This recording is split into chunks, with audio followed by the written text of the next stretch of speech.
ദിവ്യാണിയുടെ ഒരു പോസ്റ്റ് വന്നാൽ, ദിവ്യാണി ഒരു എയർപോർട്ടിൽ ഇറങ്ങിയത് വന്നപ്പോൾ അപ്പോഴും ഇന്നും ചർച്ച ചെയ്യപ്പെടുന്ന ഒരു സബ്ജക്റ്റ് ഉണ്ട്. ഇതുവരെ ദിവ്യാണി പറഞ്ഞിട്ടുണ്ടെന്ന് എനിക്കറിയില്ല, ഇല്ലെങ്കിൽ ഞാൻ ഇവിടെ വെച്ച് കട്ട് ചെയ്യുന്നുണ്ടോ.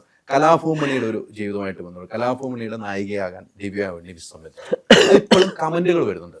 അതിനൊരു ക്ലാരിറ്റി കിട്ടിയാൽ കൊള്ളാമെന്ന് എനിക്കൊന്ന് തോന്നി. പക്ഷെ അത് ഒരു ഇന്റർവ്യൂവില് ഒരെണ്ണത്തിൽ ഞാൻ ക്ലാരിറ്റി കൊടുത്തിട്ടുണ്ടായിരുന്നു. അത് ഒരു തവണ ഞാൻ അന്നേരം തന്നെ പറഞ്ഞിരുന്നു, അത് ഇത് ആദ്യത്തെ അവസാനത്തെ റിപ്ലൈ ആയിരിക്കും എന്ന് പറഞ്ഞിരുന്നു.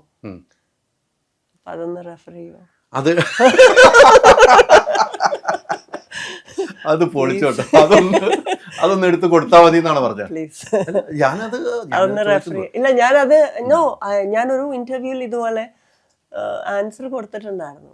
അപ്പൊ ഞാൻ പറഞ്ഞത്, ഞാനിത് ആദ്യമായിട്ട് അവസാനമായിട്ട് ഞാൻ പറയണം, ഇനി പറയുന്നില്ല എന്ന് പറഞ്ഞിട്ടുണ്ട് അല്ലെ? അതുകൊണ്ട് ഇന്ന് പറയുന്നുമില്ല, അങ്ങനെയല്ല പറഞ്ഞ?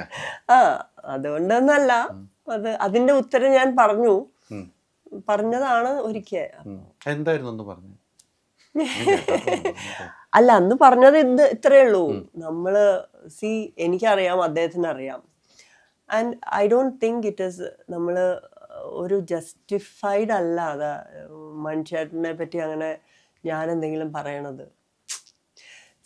ആളുകൾ പറയണത് എന്ന് പറയുന്നത്, ആളുകൾ പറയും. എന്തായാലും ഒരു ഹിന്ദി പാട്ടില്ലേ, ലോകവും കാം എന്തോന്ന് പറഞ്ഞിട്ട് അവര് പറഞ്ഞുകൊണ്ടേയിരിക്കുന്നുള്ളത്, അവരത് പറഞ്ഞുകൊണ്ടേയിരിക്കും. സോ നമ്മളെന്തിനാന്ന് ഇവരെ ഫീഡ് ചെയ്യണത്?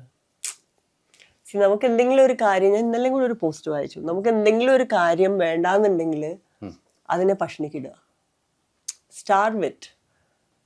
അത് പട്ടിണി കിടന്ന് അത് ചാവട്ടെ എന്ന്. അപ്പം നമ്മൾ അതിന് ഭക്ഷണം കൊടുത്തോണ്ടിരിക്കണോണ്ടാണ് ഇത് വളരണേന്നാണ് വലിയ ആളുകൾ പറയണത്. കൃത്യം മറുപടി കേട്ടോ, നമ്മൾ നോക്കാതിരുന്ന എന്റെ കാഴ്ചപ്പാട്.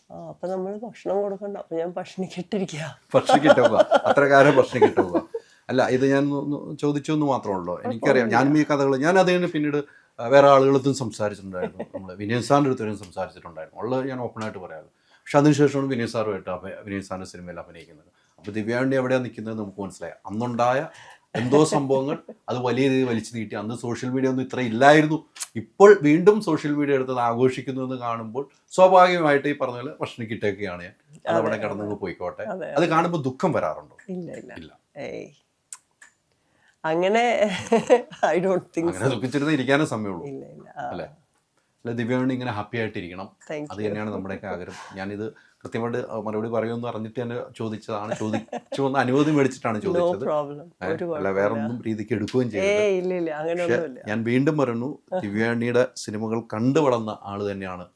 അതുകൊണ്ട് തന്നെ ദിവ്യാണി ഇനിയും സിനിമയിലേക്ക് തിരിച്ചു വരണം. ആ സിനിമയ്ക്ക് വേണ്ടി നമ്മൾ കാത്തിരിക്കുന്നു. ഈ ഒരു ഇന്റർവ്യൂ ഇത്രയും സമയം കൊണ്ട് അവസാനിപ്പിക്കാൻ എൻ്റെ ജീവിതത്തിൽ ആദ്യമായിട്ടായിരിക്കും. ഇതുവരെ ഇങ്ങനെ അവസാനിപ്പിച്ചിട്ടില്ല. അത് സമയമില്ലാത്തതുകൊണ്ട് ഒത്തിരി സന്തോഷം. Thank you so much. അപ്പം 29 ഡാൻസ് പ്രോഗ്രാമിൽ നമുക്ക് വീണ്ടും കാണാം. Thank you. Namaste. Ultra modern kitchen devices. ഒരു കിച്ചണിൽ വേണ്ട എല്ലാ ലേറ്റസ്റ്റ് ബ്രാൻഡുകളും ഇവിടെയുണ്ട്. ലോകോത്തര ബ്രാൻഡുകൾ, original products, wide range. MyG future.